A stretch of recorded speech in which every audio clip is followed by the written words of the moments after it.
Mr. Craig Campbell, how you doing, buddy? Man, I'm doing so good. How are you?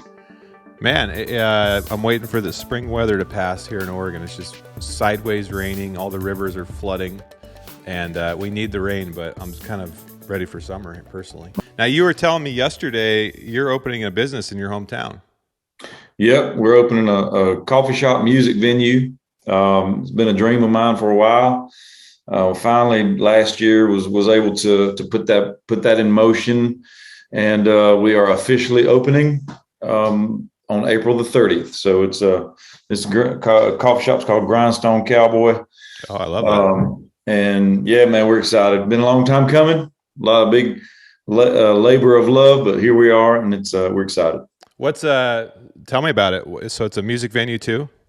Yeah, so I've always wanted to create a space for a bunch of reasons. Number one, it's just I love going to places where the music is respected, kind of like the Bluebird and the listening room and places like that.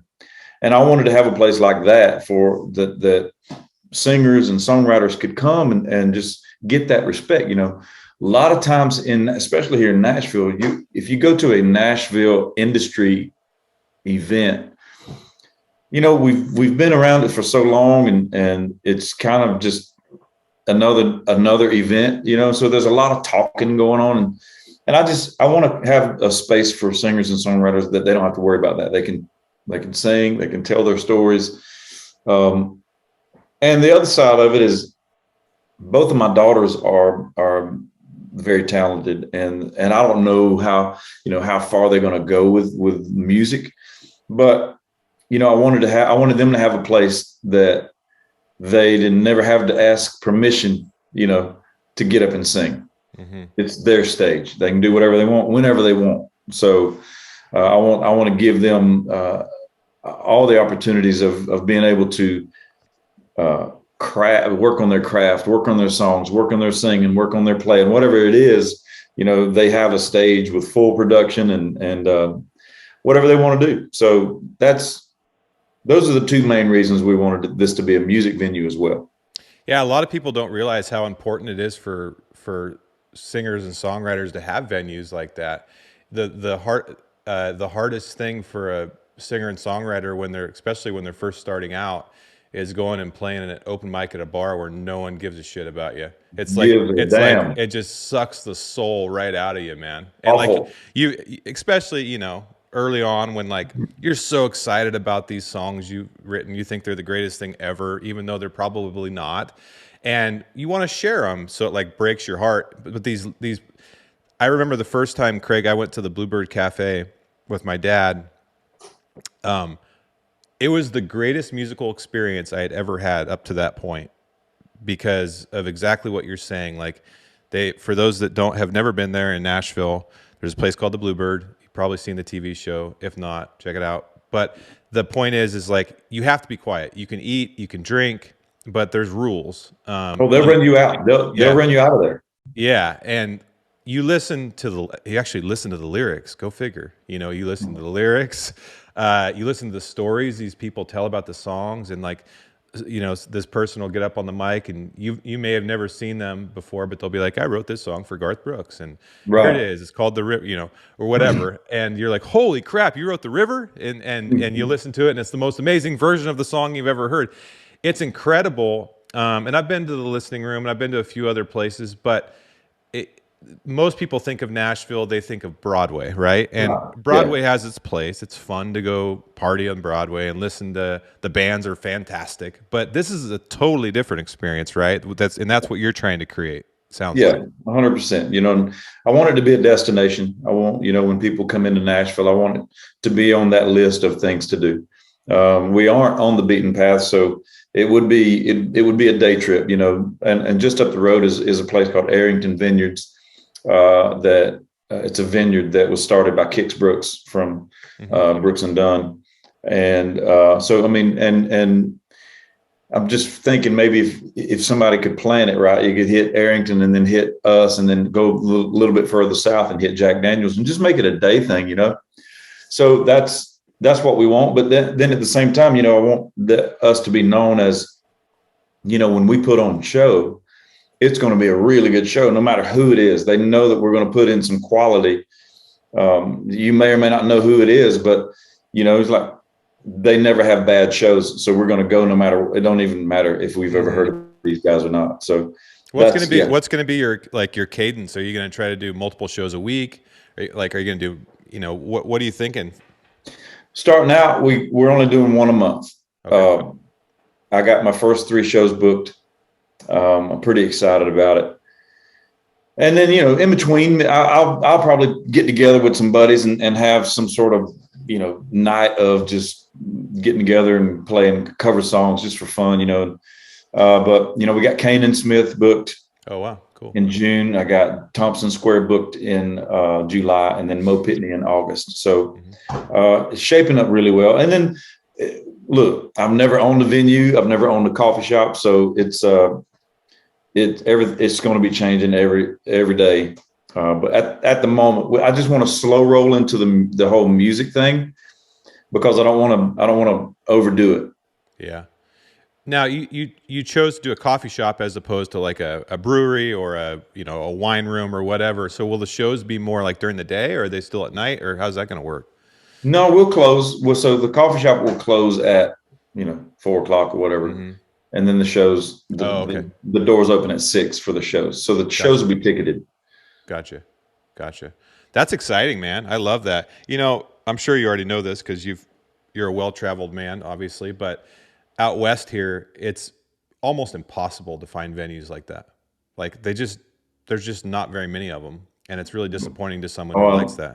I know it, man. I did a charity event for some people out up in Washington State, and they set it up as a guitar pool. So it was me and Brian White and somebody else, and it was a bunch of donors. So like a bunch of rich people, you know what I mean? Like, yeah.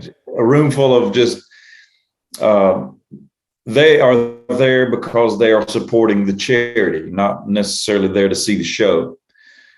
But the person putting on the show, she said, I had a hard time selling the concept of a guitar pool. It was like, what is that?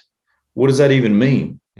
Just 3 dudes playing guitars and singing songs, But when we were done, she got, almost everybody there telling them that was the best show they'd ever seen, because they don't get that. They don't get that experience. But here in Nashville, we take it for granted because it's everywhere. So I totally get what you're saying. Yeah. So when did you move to Nashville, and you came from Georgia, right? Yeah. Born and raised in South Why Georgia. is there so many great songwriters from Georgia? Let's start off with that. Well, I think it's cyclical, man. I think at one time it seemed like everybody was from Oklahoma, with Garth and Reba and Vince and Toby and all those guys. So I can't explain it 100%. I do have a theory. I think the theory is that, when you go out and you meet somebody and you say, where are you from? They say, oh, I'm from Albany, Georgia. And you're like, oh shoot, I'm from Lyons. And it's an immediate brotherhood kind of thing. So it's like for some reason, you just like, hey man, if you ever need anything, call me, that kind of stuff. So we help each other out just because there's an immediate kinship. And I think that just trickled down to, you got buddies where you grew up that have an aspiration to either be a songwriter or a singer or whatever, a guitar player or whatever. And so they know you're in Nashville. So they say, when they get here, they reach out and it's just, I don't know. Who knows? A lot of connectivity, a lot of people peers helping peers. Yeah. Yes. It just seems like, especially, I guess, over the last 10, 15 years, there's just been a lot of talent that comes out of Georgia. Yeah. No, it's at one time, dude, I think they said it was either an artist or a songwriter had 75% of the chart at one time. It was crazy. Wow. Yeah. That's crazy. It was insane. So when did you move to Nashville? 20 years ago this year. A 10-year town. So you got 2 10-year spans. Yeah. So, I mean, I moved here in 2002. And my goal was to be able to play music and pay my bills. That was my goal. And so I plugged myself into the whole lower Broadway scene. I introduced myself as a piano player. I played piano for everybody just to make a living, you know. Um, and then I got hired to play piano for Luke Bryan before. This was before he had his record deal. And then Luke introduced me to some people, and then that was where my songwriting and my demo singing started taking off. And then in 2005, I started playing piano for Tracy Byrd. I played for him for about a year and a half. And then in the meantime, I'm working on my own stuff, singing and writing songs and having my own shifts on Lower Broadway. I eventually kind of phased myself out of the whole playing piano for other people because I didn't want people to look at me as a side guy if I was going to be in pursuit of a record deal. So yeah, I mean that was kind of the way my timeline went. But you always wanted you wanted to be a front guy. Oh yeah, for sure. I mean, that's why I moved to Nashville. I was like, you know what, I don't know that I wanted to be like, I didn't know really what the record deal situation was. I just knew that I wanted to be in the middle of it all. And so when I started playing piano for Luke Bryan and for Tracy Byrd, I noticed that, especially with Luke, because he didn't have a record deal, but we'd go do these shows, man, they'd be sold out. And these people would be singing every word to every song, even the ones that like never even heard of. And I'm like, how in the hell is he doing that? And so that got my wheels turning as far as like trying to figure out how to do that, and then how to get on the radio and all that stuff. The piano thing that came, I think I read somewhere you used to play piano at church. Yeah, that's where it all began. So that was your first instrument. You didn't learn guitar. No, first. Yeah, piano was first. I taught myself how to play at a pretty young age, and just kept at it, and eventually was able to make a living doing it. Can you read music? No. Do you think that's what's your theory on that? Like with your girls, I'm dealing with this with my kids right now because my wife and I debate about it all the time. Because the way I learned how to play guitar was watching CMT and looking up the chords, and then I got a minor in music in college, so I learned some theory and stuff. But I always, like my peers in college that were like super overtrained, they couldn't really use their ears to figure out songs. They had to see it on paper. So like I've always wondered how necessary, if you want to be a songwriter, reading music is. I don't think it's necessary at all. I feel like the creative part of your brain, you can teach it to recognize notes on a piece of paper, but to see a note on a piece of paper and say, you know what, instead of that note, I'm gonna hit this note. I think the creative, if you want to be, I feel like if you want to be a singer and a songwriter, I mean, I would lean heavily on the ears. But even if you're a musician, just a straightforward musician, it's not a bad idea to learn how to read music. But I mean, Nashville, they don't read music. They use the number system, which is mind blowing for people that have that don't understand how the Nashville thing works when they go into the studio. It is not a sheet of paper with a bunch of notes on it. It's a sheet of paper with a bunch of numbers on it, and the guys they create stuff, and it's insane, and it's magical, and it's beautiful. So I mean, and a lot of those guys can't read music. They just read charts. Mm-hmm. Now you obviously you did the whole playing for Tracy Byrd and Luke Bryan, but eventually you got a record deal. Yeah. Who is that with? My first record deal I signed with a company called Bigger Picture. Mm-hmm. That was in 2009, and then I recorded my first record in 2010, and then Family Man came out towards the end, and then charted in 2011. Mm-hmm. So that's where my career, I guess, radio career started, was about 2010, 2011. Mm-hmm. And the first song I remember was She Loves to Fish, or is it called Fish? I don't know what the exact title Fish, is. yeah. Yeah, I remember that video. I'm like, dude, that is the most clever song I've ever heard, and it's on mainstream radio, and that was pretty impressive. Well, it wasn't supposed to be.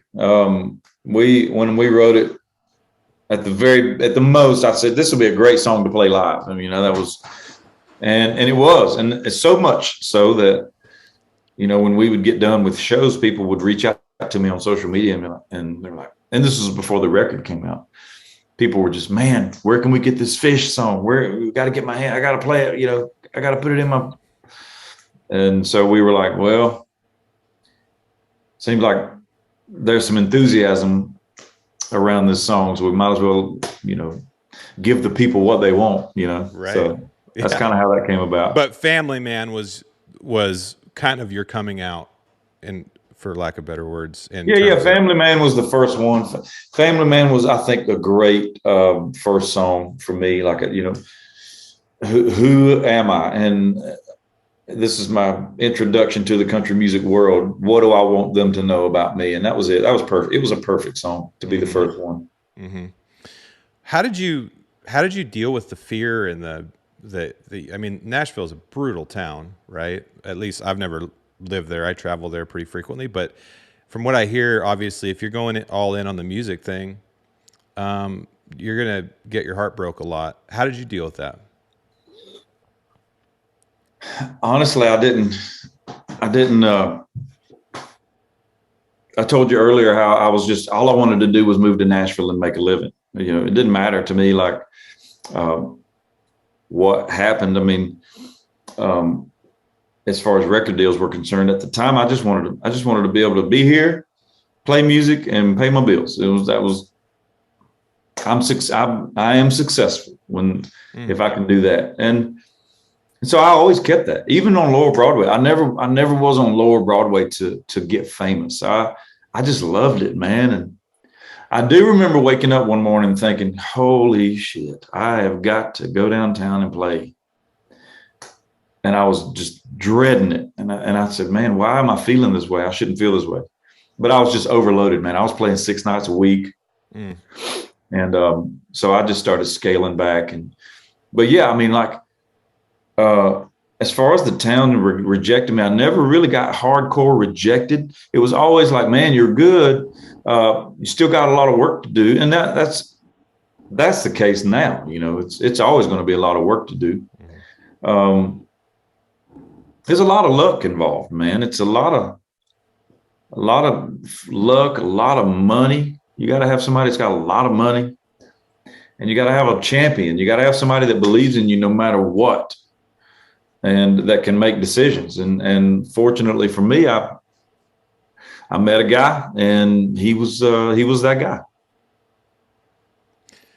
Well, yeah. I mean, it sounds like so many things you just said relate just to general life. Like, it's always going to be a lot of there's no there in the music industry or any other industry. Like, you never actually get to a point where it's easy anymore. I can't imagine. Even the ultra successful A-list artists, I have to imagine, are always having to be challenged and reinventing themselves, and they could fall off the face of the earth at any moment, right?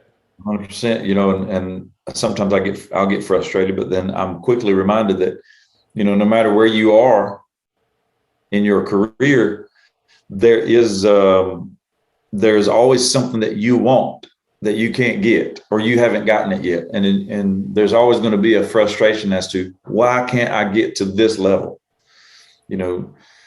Somebody said, yeah, Luke Bryan, who knows? He's on the outside looking in, he's top of the game. He's top of the mountain, top of the country music mountain. American Idol, just killing it. But they were like, you know what? There's probably something he wants that he can't get, and he don't know why. And I said, you're probably right. You just got to be okay with all that. Yeah, but I love what you said earlier about like just considering yourself to be successful once you can pay your bills and just play music. Like, that's pretty freeing. And then anything that happens after that is just all a bonus. Icing on the cake. Yeah. When did you actually start writing your own songs, like that you actually sang in front of people?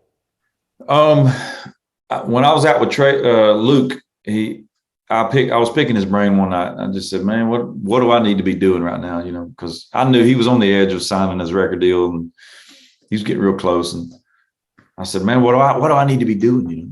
And he said, are you writing songs? I said, no, uh, no, because the backstory is, you know, I had a buddy of mine growing up, and he was a songwriter, and he had me convinced that you either were or you weren't, you know, and he had me convinced that I wasn't. I was more of a music guy, you know.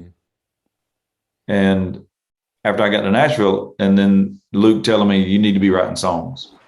You need to be writing songs every day. I realized that they're just what he was confused by was there's different ways of writing songs. You don't have to be a lyric guy to be able to write songs. I mean, if you think about the Elton John situation, Elton John, him and this one dude, they wrote pretty much every one of their big hits, and hardly ever met in the same room. So what this guy would do is he'd write down all these amazing lyrics and send them to Elton John. Elton John would put the music with it. And so that was a collaboration. So when Luke told me that, I said, man, I guess I need to just get back to Nashville and get after it. And that's what I did. And so that was, 2004, 2005, started writing songs. Are you more of a melody guy or a lyric guy or both? Man, I consider myself a great editor. You know, like I come up with good ideas. Like Outskirts of Heaven, you know, was an idea I had, and just I'm able to take these ideas and it's like a box, like a jigsaw puzzle box, and then I can just dump that box out on the table and just see if there's anybody that can help me put it together. But as far as like lyrics, just rapid fire lyrics, I'm not that great at that. I'm not 100% like awesome at melodies, just because I'm a product of the 90s. So it's just, you know, if you let me drive the melody train, it's going to sound like it comes straight out of 1993 Joe Diffie. Hey, there's nothing wrong with that. But like if I'm in a room with some other dudes or girls, whatever, and they're throwing out lyrics just rapid, and I'm like, whoa, whoa, whoa. And then they'll say something, and I'll say, hey man, that's awesome, but what if we said it like this? I feel like that's my strong suit. Do you like writing alone, or are you more of a co-write type guy? Oh yeah. I've never written a song by myself. Really? Yeah. Huh. Interesting. Yeah. It's just, I'll start, and I feel like I could, but I feel like, there's no reason for me to write a shitty song by myself when I can, or waste a good idea trying to write something by myself, Yeah. Yeah. A lot of people don't realize, I bet you a lot of my audience doesn't realize that most of the songs they love on the radio, especially, well, on the country and especially the pop side as well, they're most of the time they're co-written. Yeah, for sure. Pretty rarely. All of them. Yeah. Pretty rarely in town are artists writing alone anymore. Right. That's right. What's your process once you have an idea? Do you just stuff it away in your phone and then wait for the next writing session and throw it out on the table? Yeah, that's pretty much I think that's the way most people here in Nashville do it. They put the ideas in their phone, and then when you get to a co-write, they just start going through titles and see if one of them hits a certain way when you throw it out. And that's about it. Got a phone full of crappy titles that I just can't find the heart to get rid of. But yeah, it's full of them. Do you record melodies into the voice memos like a lot of people do too? Like when they come in your head? Man, once in a blue moon, if I have an idea that I know how I want it to start and how I want it to kind of go, mm-hmm. I'll lay down something just so I don't forget. But no, I'd say 95% of the time it's not the case. What's your obsession with Travis Tritt? You respect his music a ton. You've been playing a bunch of cover songs on TikTok. I follow you on TikTok. Obviously, Travis was amazing. Is he a friend of yours? Was he someone you looked up to a lot at that time and now? Well, yeah, I mean, he was my favorite, hands down. Like, just he was that guy that could just he was he could do it all. He could play like just a great musician, great songwriter. He wrote a handful of his big hits by himself. Hmm. Um, Great singer, and he could do it all. He could do bluegrass, he could do rock, he could do southern rock, he could do gospel, country. He could do it all, and and you could believe all of it. And so I just was like, man, if I just want to be able to do a little bit of that when I get to that point. So I mean, yeah, he's just been my favorite. He is amazing. I saw he played the Rocky Mountain Elk Foundation convention years ago, and I was pretty amazed at his guitar playing, his singing. Like was a lot. Sometimes, with the exception of you, you're an incredible singer. But like sometimes you'll hear somebody live and you'll be like, okay, I can tell.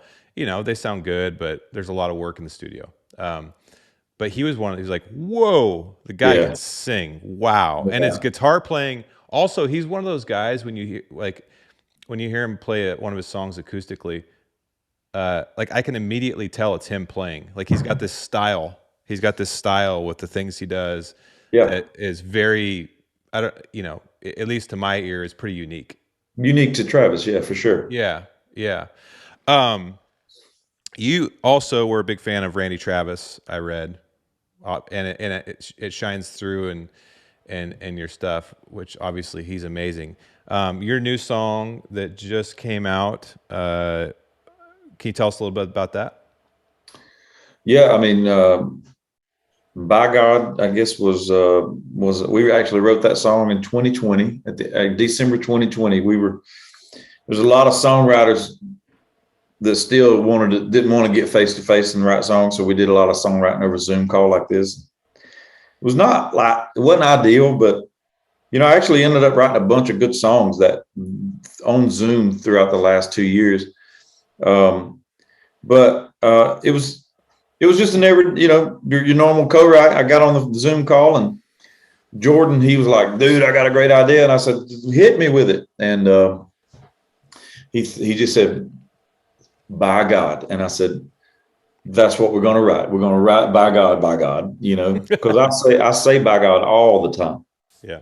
And, and he had that line of like, woke up to the smell of bacon. And I said, well, shit, man, if we can put bacon in a song, and I mean, we definitely can't go wrong with that. So, I mean, it was, we wrote it probably 3 hours or so. And it was a good day. Yeah.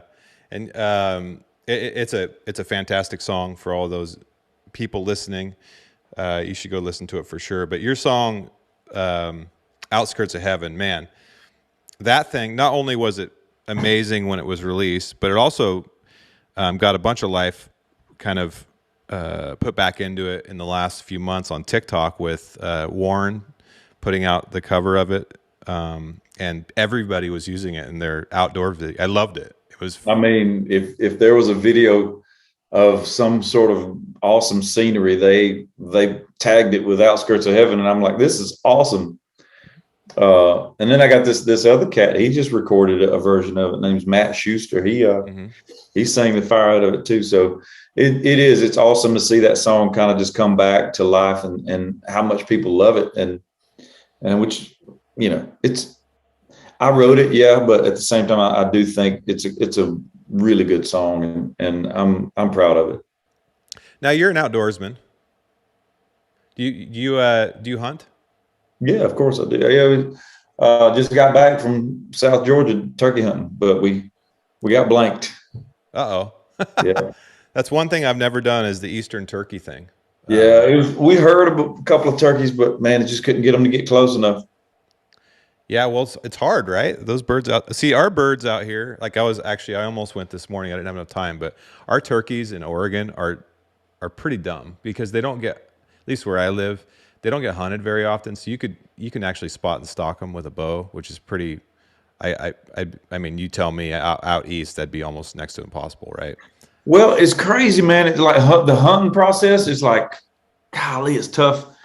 But at any given time in the month of March and maybe the first part of April, I can drive just up the road, and I promise you, I tell you, all right, let's hop in the truck. 8:30, we're gonna ride up here, and there'll be 50 of them just chilling. 4 or 5 big ones just bowed up. I mean, and you could literally sit in your car and shoot whatever you want. Really? But to hunt one, it's just crazy. Have you done much out west? Not turkey hunting, no. No, I mean just like elk hunting or No, deer I have hunting. not went elk hunting. Elk hunting is on my bucket list. Oh man, we got to get that set up, buddy. Yeah, I mean, I want to, and I want to go. I want to go bow hunting. Yeah, Elk hunting. absolutely. No, Um, it's a life changing. Well, you can ask your friend Chris Tate about it and see yeah, what he yeah. thinks. So I mean, I go to Kansas. I go Kansas every year, do whitetail, but Yep. I've not done the elk thing. Kansas is an amazing place, man. I'm not much of a whitetail hunter, but I used to go out there. I've been out there several times, and God, that's incredible. It's just nice in Kansas as compared to some of the other states out Midwest or East. You can actually see. So when you're sitting in your stand, you can see deer at all times. Because I'm not much of a sitter, so if I can see deer, I'll sit. But I remember I went to Illinois one time, and I got in this tree stand where you could only see like 20 yards, like on one trail, and I was like poking my eyeballs out because it was so boring to me. Because I think I saw See, like 3 deer that day. I'm the opposite. I like to be in tight quarters because I don't want to be able to see a deer that I can't shoot. Really? Well, Yeah. you're a patient man. A lot of social media happens inside of in the tree stand. Outdoor Class is the new source of premium outdoor education from trusted and knowledgeable experts. For hunters committed to improving their skills, Outdoor Class is the only subscription-based e-learning platform that provides unlimited access to video lessons from the world's most respected experts. Learn from industry leaders like Corey Jacobson, Randy Newberg, Remy Warren, and other experts across all the topics that affect you as a hunter. Make sure to follow Outdoor Class Official on Instagram, Facebook, and YouTube, and take your game to the next level by going to outdoorclass.com. You can use code ALTITUDE at checkout for 20% off. That is altitude at checkout for 20% off at outdoorclass.com. The Altitude Show is brought to you by Peaks Equipment, the world's leading technical, hard goods, and accessories brand for backcountry enthusiasts. From trekking poles to headlamps to best-in-class gaiters, Peaks delivers a system of products that work to achieve optimal performance in the harshest conditions. Don't suffer on your hunting adventures. Peaks enables you to thrive on the mountain when everyone else is going home. Visit peaksequipment.com and use code ALTITUDE for 10% off today. That's ALTITUDE for 10% off on peaksequipment.com. Yeah, my being an elk hunter my whole life, patience isn't one of my fortes because you just basically chase bugles. If I don't get a bugle in one valley, I just move to the next one and I keep going until I do. Now, Well, I've heard elk hunting is a lot like just turkey hunting, but with a damn big old digger, Yeah, elk hunting's, the strategies are very similar. You call them and Yeah. It's an amazing experience. Love to have you out sometime, man. I'd love to go. Do you take your girls hunting? My youngest is in just every time I mention the word hunting, she's like, "Can I go? Can I go?" She's not patient. So a lot of my opportunities it's not ideal for her just because she's not ready for that. But here, I mean, I haven't taken her hunting. No, the answer is no, I haven't. But she wants to go really bad. But I think she's finally getting to an age where I think she's ready to go. At least just chill and sit in a stand with me. Yeah. So what's the next phase of your career look like? I mean, are you still you're still touring a bit? Oh yeah. We got a bunch of shows on the books. This coffee shop's probably going to take up a lot of time, which is good. And then I've also, me and my manager Maddie we've started this company called Grindstone Recordings, where I have 2 guys that I've signed, and it's more of a sweat equity situation where, I mean, they bring their own funding, but we help them we help them use their money in the best way possible to get their music up and get it running, get some marketing and placements and stuff like that, and for a small little revenue stream of it. And we got 2 guys we signed that we're pretty excited about. I'm going to be releasing music on them soon. So yeah, it's a lot on the plate, but definitely not complaining about it. Was your family entrepreneurial? You seem pretty entrepreneurial. Oh, not at all. Really? Not at all. My mama worked 8 to 5 for, just random all her whole life. And my brother, he's got a job and he's been there for a hot minute, and, he has every Wednesday off and he loves it, and that has no desire to do anything outside of that, and never has. And my sister, my brother-in-law, I mean, they stay right there in that little hometown. And now my sister, she had her own little cosmetology business. She did hair and did nails for a while. But that's about the extent of it. Well, you were struck with the entrepreneurial bug at some point, because I don't know how. I think it had a lot to do with my wife. My wife, her family has always been self-contained. They have a tour. She grew up in having their family had a tourism business. So they worked on Thursday, Fridays, and Saturdays every all year. And so then they opened up a wedding park out in Colorado. And now, and when I met my wife, she owned a tanning salon. So I think that's where it came from. Does she work with you in your businesses? Oh yeah. I couldn't do it without her. No, she's okay. So you're lucky in that regard too, because a lot of men can't work with their wives. Oh, we got it. No, we're good. We're good. Like she has a lot of input on the music. The coffee shop, I would say she has more input than I do. I'm more of a laborer. Although, but it works. I think we work well together. That's great, man. Where's the best place for people to find more about you and listen and watch all the things you got going on? I noticed your website's like CraigCampbellTV.com. Yeah, CraigCampbell.tv is my website, but websites are what they are. But right. Fortunately, when you Google Craig Campbell, I'm the first one that pops up. But social media is pretty much the same. It's at Craig Campbell TV, all of them, except for TikTok. TikTok is Craig Campbell Music, I think. Dude, I wanted to talk to you a little bit about that, because I don't know how old you are, but I assume we're probably pretty similar. And a lot of people our age or around our age are having they first assumed TikTok was just a place where 15-year-olds danced, right? 100%. And from a business perspective, because I'm a businessman and I like watching trends and stuff. It's pretty obvious that that's actually not what it is. I mean, it is part of what it is, but it's actually a fantastic place to if you're in a business where you need to promote yourself. If you're not on TikTok, you're totally missing the boat. 100%. And I've really appreciated your consistency and on there, and like you do really cool stuff. Like I love your Wednesday, I don't know, women's cover Wednesday or whatever you call it, where you play, and it's not like you're just gonna play another cover of a country song. Like you played Rihanna a couple weeks ago. That was cool. Yeah, it's creative, and the Travis Tritt series that you're doing. And all the other things. I just think, and also collaborating like with I can't remember what they call it, the 615 House or whatever. Those guys, all those guys and gals crush it. Yeah. I was with them last night. They there's a bunch of good folks, and you're right, man. It was my first intent when I first was watching my daughter with TikTok. It was all of this, all that shit, and I'm like, she's like, "Hey, Daddy, let's do this." I'm like, I'm not doing that. I mean, I do consider myself a really good dancer.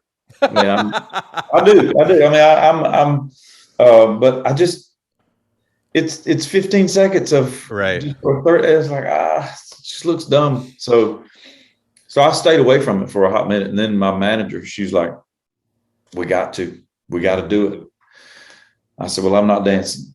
She said, well, that's fine. She said, you don't have to. Let's just figure out, let's lean on Let's lean on a little bit of music. Let's lean on the humor, a little bit of funny stuff, and just be, like you said, be consistent. So as good as I do, like TikTok, any of that social media stuff that's worth like really watching.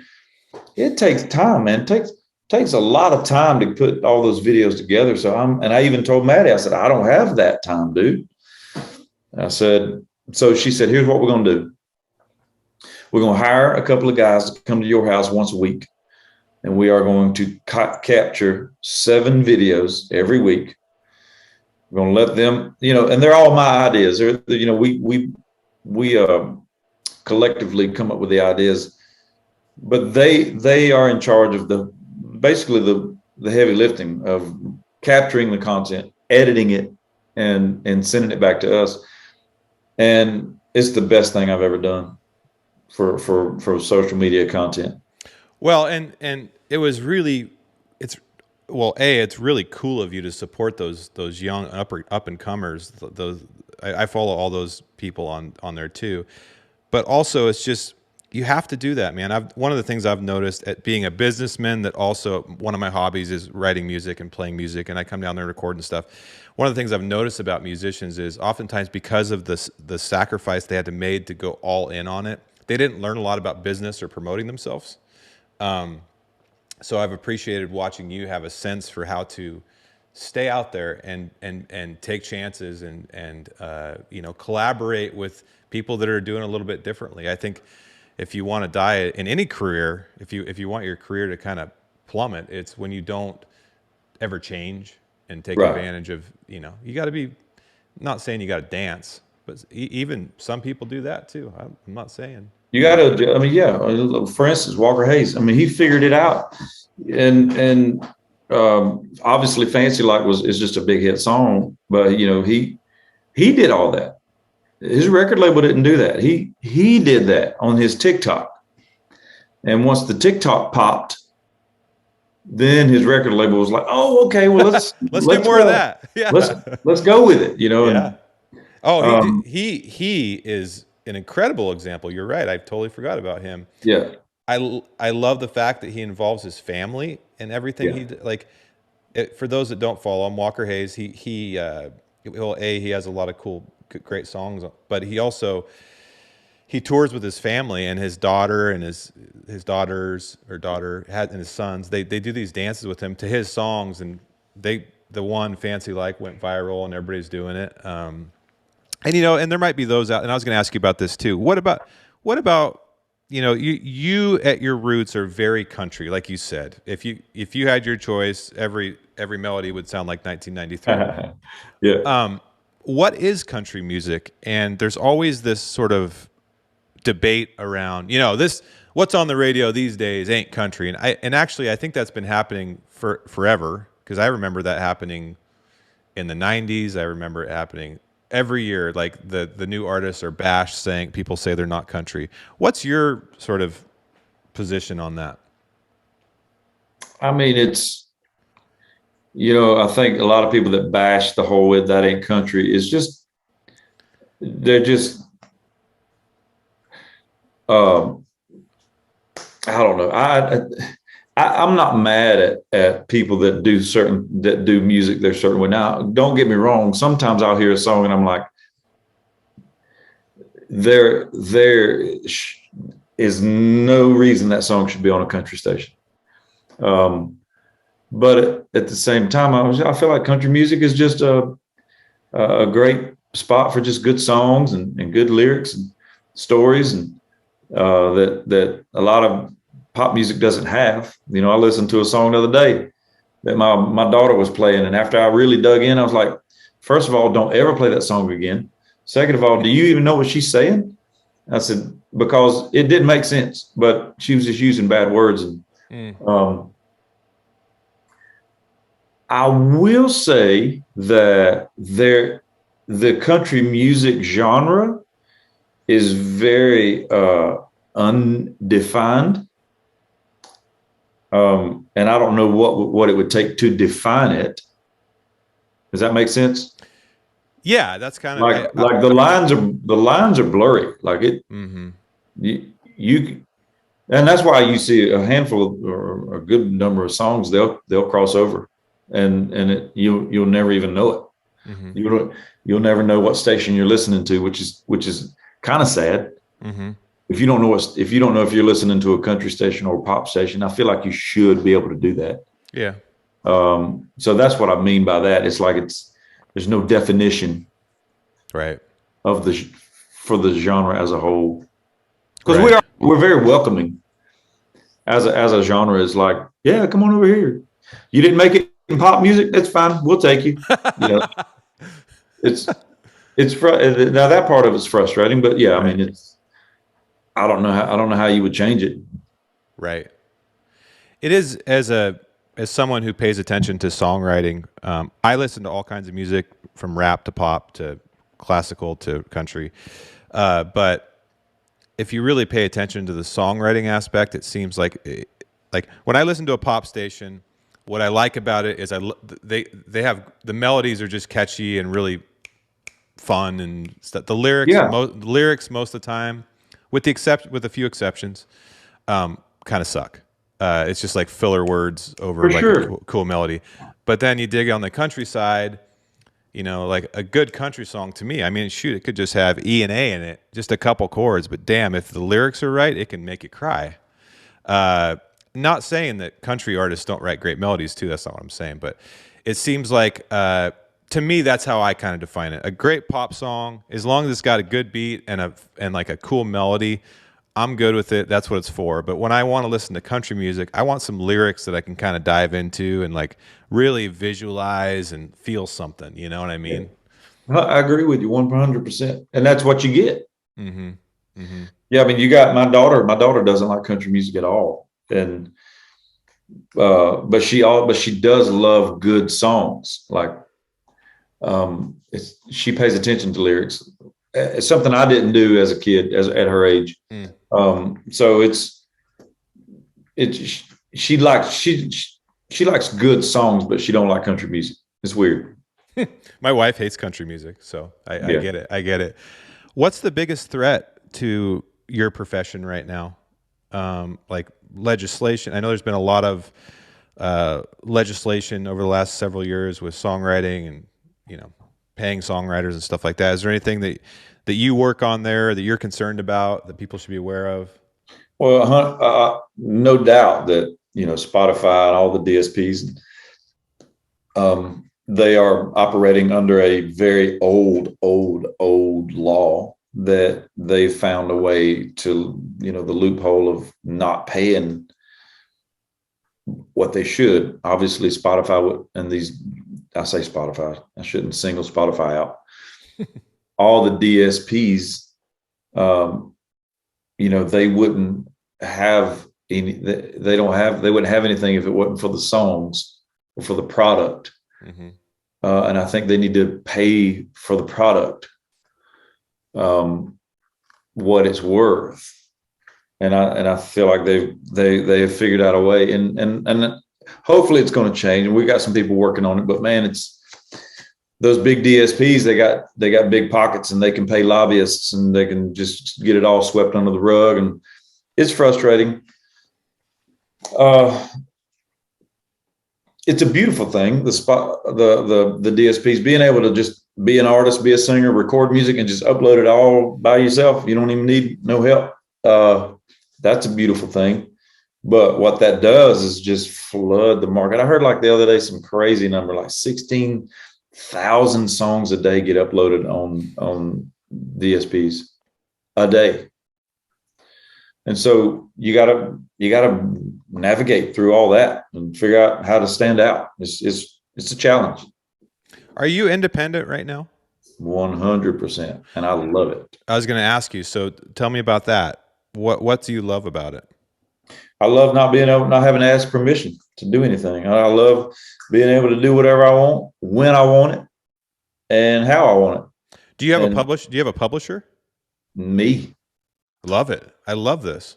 yeah. This is, and wouldn't Uh, you say that this is a if there ever was a time that you could do this, now is the time, Yeah, right? now that's what I'm saying. Like Spotify, keep saying Spotify because they're the main ones. But yeah, I mean, you can. Fortunately, now don't get me wrong. I enjoyed my time on with record deals and having songs. I mean, I'm very blessed to have had some radio success to be able to now be an independent and have basically a running start. Mm-hmm. I feel like as an independent artist, it is tougher to get the wheels going, but my wheels were already going, so it's easier for me to transition into the being independent. Mm-hmm. But yeah, it's a lot easier for sure to be able to be independent. What's your advice for someone just moving to town or that has aspirations to be a singer-songwriter? What's the wisdom that you've learned over the years that you can pass on for those that are listening? Man, obviously there's a lot of things that if I'd have done differently, who knows? But my main thing is just do what you do. Put your foot down when you believe, when your heart's in it. Don't let people push you around. If you have an opportunity, don't let nobody push you around. I got pushed around all the time at my record label. There's a couple of songs that we released that I didn't want to release, but they said this is what we're going to do, and it shouldn't be that way. So just be honest, stay in your lane, create your own thing. I mean, we talked about it earlier. I think TikTok, it may go away in the next year or two, or it might not be as important, but right now it is. So focus on that. Focus on social media marketing. You're at the end of the day, you are a product. You got to stand out. So you got to just figure that out. What about from a songwriting perspective? How important are the rules, quote unquote, that all these young writers get told? You know, whether you're at, you know, that you have a lot of these songwriting competitions, and it is one of those weird things where there's so much critiquing that goes on, but at the end of the day, it's also, there aren't technically any rules, but like there's these ghost rules that everybody follows. So what's your perspective on that for a young writer? How do they balance learning and getting better, but also believing in their creative gut? Well, that's it. Just believe in yourself. At the same time, though, you do have to be open to critique. I mean, we all have those batch of songs that when we have, it was like, oh, these are some songs I wrote when I first got to town, you know, and he's like, well, I can tell. You know, I just feel like people just need to be open to critique. Surround yourselves with better writers. Write with better writers that have, you know, that know how to craft. I mean, it's an art form for sure. So some people are blessed to be able to be amazing from the get-go. But most people, I would say, it's a big work in progress when you first get to town. So don't be scared to say, hey man, I'd like to write a song with you and just you know, pick your brain about it all. You know, that's how we all learn. That's what I did. I mean, I everything I could do when I first started writing songs was to make sure I was in the room with somebody that was way better than me, because otherwise you'll just keep writing the same old kind of songs. It's very uncomfortable as someone who's done that. For those out there that are just starting, it's like one of the most uncomfortable experiences it's the second most uncomfortable musical experience. The first most uncomfortable musical experience I had was when I sat in the studio the first time and played my songs to the studio musicians. They're like, okay, tell us what we're recording that. And I sat and I played the 7 songs on my guitar that we're going to record that day. And you have like all these amazing musicians staring at you and you're thinking, what is that guy thinking? Does he think this sucks? That was uncomfortable, but also trying to give you, like when you're in the writing room with these guys that are better than you, which is probably all of them, or gals, like you're even scared to say an idea. Like you like timidly raise your hand. You're like, I think I might have a word, but it probably sucks. it's just whatever. You guys will probably hate it, but it's whatever. I also think that it seems like confidence. You can be confident, but also be open to being wrong and not let it hurt your feelings. Is that right? Absolutely, absolutely. And you will run into the occasional asshole songwriter that'd be like, "I'm just pipe down, young one."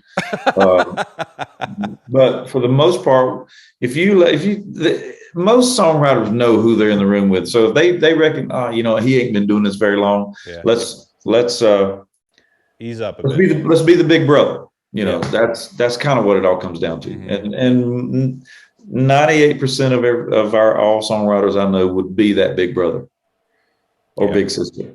Yeah. Is Nashville still growing like crazy? Like the traffic down there last time I was down there was so insane, and it seems like the people that live there are probably, beating their head against the wall. It's nuts. It's nuts, but fortunately for me, we live about 45 minutes south of town, and I never go to town unless I just have to. Mm-hmm. It's like I went last night. It wasn't so bad last night, but I love my little town of Eagleville. I don't leave this thing, man, unless I have to. Dude, I'm right with you. I live in a town of 1,000 people, and I joke. We got 700. We got 700. I'd much rather have that. I tell my wife all the time, I'm like, I gotta be honest, 1,000 people is almost too many for me now. Right. The other day I was at a stop sign, there was 2 cars there, and I was mad. Yeah. Why are you here? Yeah. Yeah. Well, man, you've lived an inspiring life. I'm a big fan, and I think you're one of the best singers I've ever heard live. So. Well, man, I appreciate it. It's a work in progress till the day I die, but I do love it, and I hope when people do listen to me sing and play and listen to my songs, they know who I am and they know what I'm all about, and I hope they love it. And when I'm in Nashville here in a few weeks, I want to come see the Grindstone. Yeah, come on, dude. We'll be rocking and rolling by then. Okay. I'll make sure to do that. And everybody out there, you can find him obviously anywhere. You've probably all heard of him before, and he's got amazing music. Go check it out. And Craig, I really appreciate you coming on today. My man, my pleasure. Thank you. It's called By God, right? Yeah, man. I gotta hear it, man. It's such a moving tune. You got it, dude.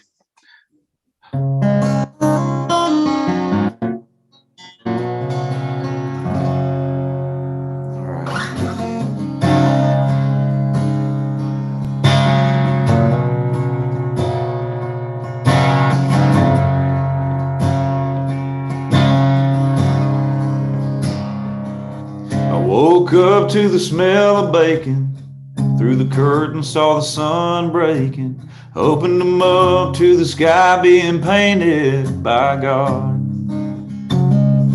I stood there and took a long look up, where the man said the rain could come, but it sure looks like a good one by God.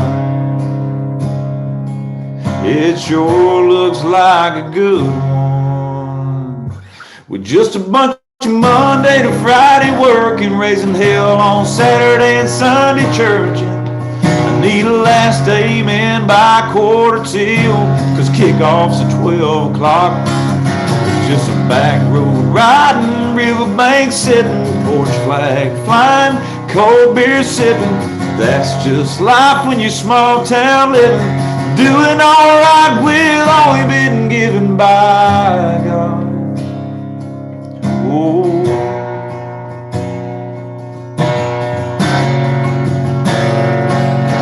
Riding shotgun, here you get the gate, wearing cotton anywhere you wore thanks, and you can take that all the way to the local bank by God. I got some land here in Middle Tennessee, got a dog that could track anything, and a woman I swear was sent to me by God. Yes, she was. Just a bunch of Monday to Friday working, raising hell on Saturday and Sunday churching. Need a last amen by 1:45, cause kickoff's at 12 o'clock. Just a back road riding, riverbank sitting, porch flag flying, cold beer sipping. That's just life when you're small town living, doing all right with all you've been given by God. Oh,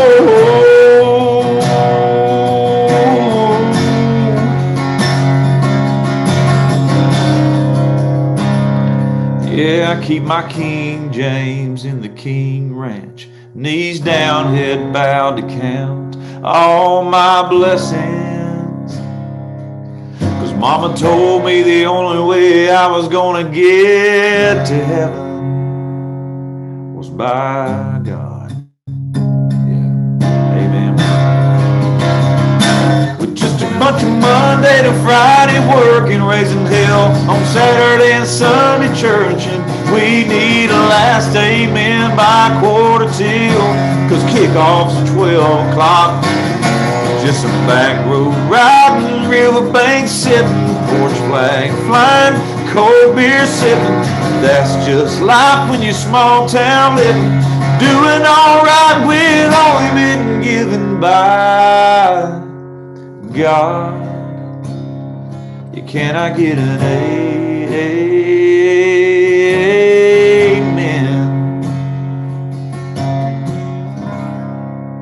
Come on. That's so good, man. Love it. It was a 6 on the floor, 01 Ram, fifth wheel dually, Yosemite Sam, mud flaps, gun rack, couple wasn't me, Dad, back fender baseball dents, under a half-inch of mud on that truck I grew up in. AC/DC to AJ songs, me and Dad in that lab parked by Jenkins Pond, fresh bait on a tailgate, Slim Jims and Gatorade, filling up a bucket of brim to take home to Mama in that truck I grew up in. I see a boy standing up on camo seat covers, one hand on the wheel, Superman in the other, then turning 16, turning the keys, turning down Station Road, just my boys and me, turning them Alpines all the way to 10, passing out, waking up in that truck I grew up in.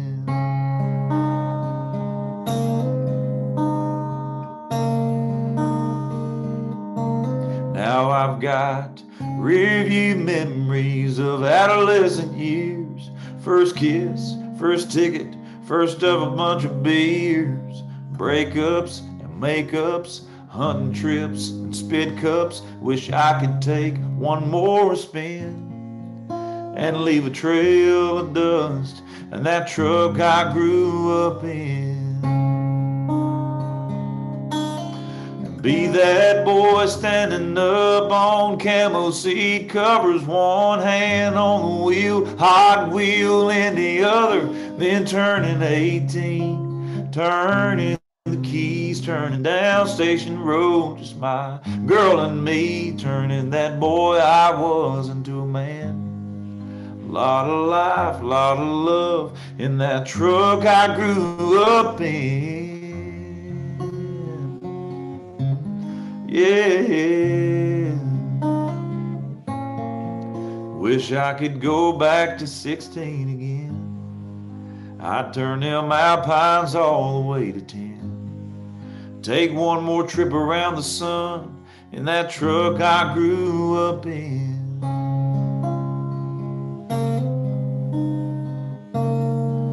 In that truck I grew up in.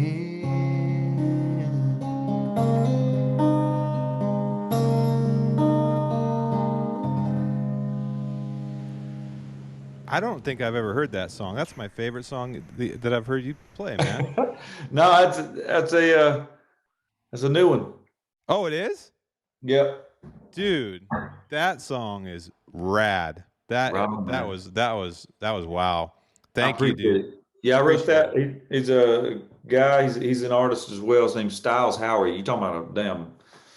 He loves to hunt. I think if he could figure out how to make a living hunting, I think he'd quit this whole music business thing. But he he's an artist. He's recently was signed to Warner Brothers. I think that he's still over there, but he's got a great voice. But yeah, I'm proud of that one. We wrote a good one.